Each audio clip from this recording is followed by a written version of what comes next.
À Louga, la formation professionnelle et technique s'impose progressivement comme un véritable levier pour l'emploi et le développement du Niambour. Immersion au cœur de cette dynamique avec M. Siaka Goudiaby, l'inspecteur d'académie. L'inspection d'académie de Louga est une structure déconcentrée qui est orientée vers la formation professionnelle et l'éducation. C'est une mission de contrôle, une mission d'encadrement, également des missions de mise en synergie.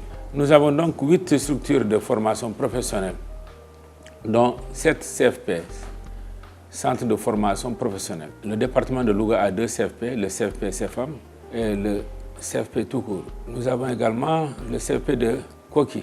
Dans le Linguère, nous avons également 2 CFP, un à Dara, le CFP de Dara et le CFP de Linguère. Dans le Kébémer, nous avons 2 CFP. La 8e structure de formation professionnelle, c'est le centre régional de référence au métier de l'horticulture. Les diplômes obtenus au niveau de ces CFP, de ces centres de formation professionnelle, sont des niveaux CAP, certificat d'aptitude professionnelle, et peut-être de temps en temps des niveaux BEP, c'est le brevet d'études professionnelles. La formation professionnelle et technique poursuit sa dynamique de modernisation et de transformation. Les acteurs du secteur multiplient les initiatives pour améliorer l'orientation des apprenants et adapter davantage les offres de formation aux réalités économiques de la région afin de favoriser une meilleure insertion des jeunes.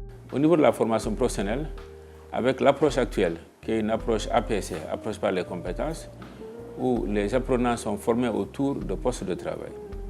Un poste de travail, c'est un équipement, c'est un environnement de travail individualisé autour duquel, ou bien dans lequel est placé l'apprenant. Il a tout ce qu'il faut pour pratiquer. Donc l'élève, l'apprenant, pour chaque module qui est enseigné, donc il maîtrise la compétence, il devient compétent.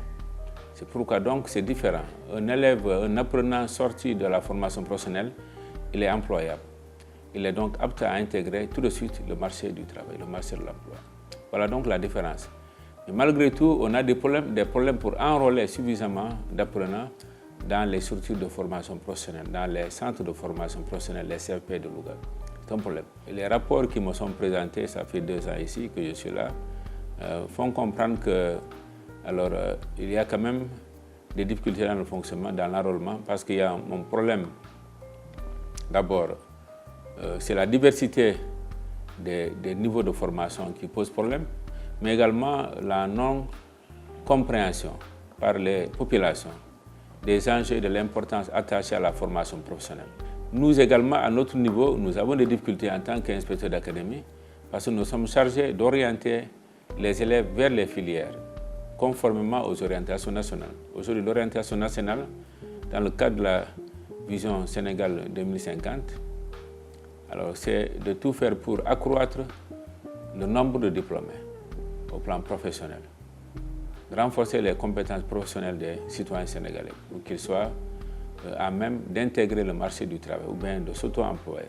Longtemps perçues comme des voies secondaires, les filières techniques et professionnelles peinent encore à attirer certains jeunes.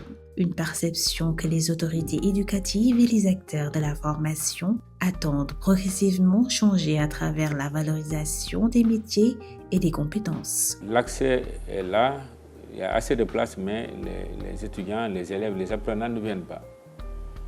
Je disais qu'en ce qui nous concerne, nous, IA, puisque nous sommes chargés d'orienter, conformément aux orientations de l'État du Sénégal, d'orienter vers la formation professionnelle. Il était prévu d'orienter au moins 30% d'ici l'horizon 2030, d'orienter 30% des sorties de la formation, de l'enseignement général après le BFM, vers la formation professionnelle. C'est le vœu le plus cher des autorités centrales, surtout le ministère de l'Emploi et de la formation professionnelle. Mais cette instruction est difficilement exécutable parce que nous, on ne peut pas d'autorité affecter un élève venant de 4e collège, 3e collège, l'affecter d'autorité dans un lycée technique. On ne peut pas. On peut le faire formellement, mais les parents vont refuser. Et si le parent refuse, tu seras obligé de t'aligner sur le choix du parent qui souvent, en première intention, il préfère que les enfants aillent en seconde enseignement général, en seconde au niveau des lycées classiques. C'est ça la première intention des parents. Mais nous, si on nous autorisait, autorisait à le faire, on allait le faire, mais à condition également qu'il y ait en amont un processus, un dispositif de sensibilisation. Sensibiliser les parents, pour que les parents comprennent que l'enseignement général n'est pas comparable à l'enseignement technique et à la formation professionnelle. Les enjeux ne sont pas les mêmes, les débouchés ne sont pas les mêmes, les vocations ne sont pas les mêmes.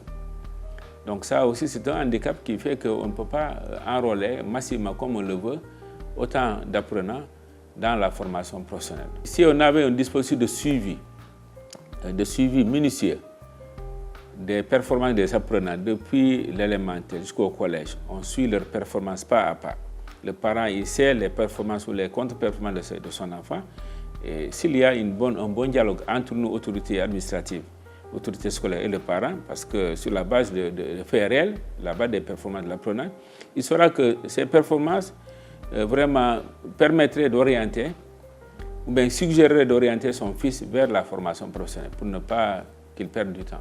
On a suggéré au chef de centre, au directeur de centre, d'organiser des portes ouvertes, des journées portes ouvertes au niveau de leurs centres respectifs. S'ils organisent des journées portes ouvertes, ça permettrait vraiment de démythifier l'enseignement technique et la formation professionnelle. Parce que pour les enfants, l'enseignement technique, c'est un choix de dernière chance. C'est un choix de dernière chance. C'est des options réservées à ceux-là qui n'ont plus de place, à ceux-là qui sont faibles. En tout cas, ce n'est pas quand même tout à fait bien valorisé au niveau de l'opinion nationale, l'opinion publique nationale. C'est ça. Je pense que c'est cet état de fait qu'il faut inverser. Il faut l'inverser pour donner aux populations tous les atouts qui leur permettraient de comprendre l'importance et les enjeux qui sont attachés à la formation professionnelle et à l'enseignement technique.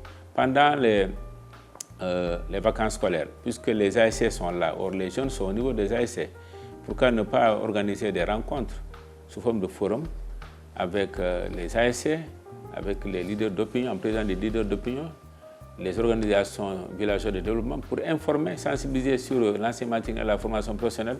Le Niambour dispose d'un important potentiel économique et humain.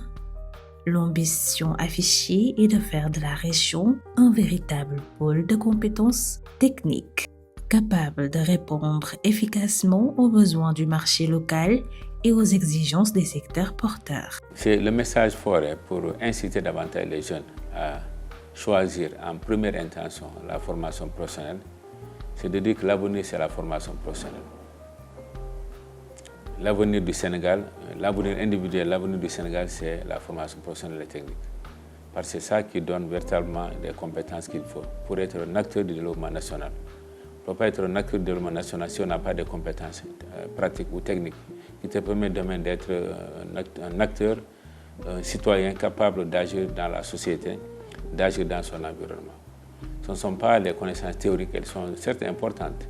Ce ne sont pas seulement les connaissances théoriques ou académiques qui te permettent d'être un acteur véritablement engagé, utile à la communauté, à la société. Mais il faut des compétences.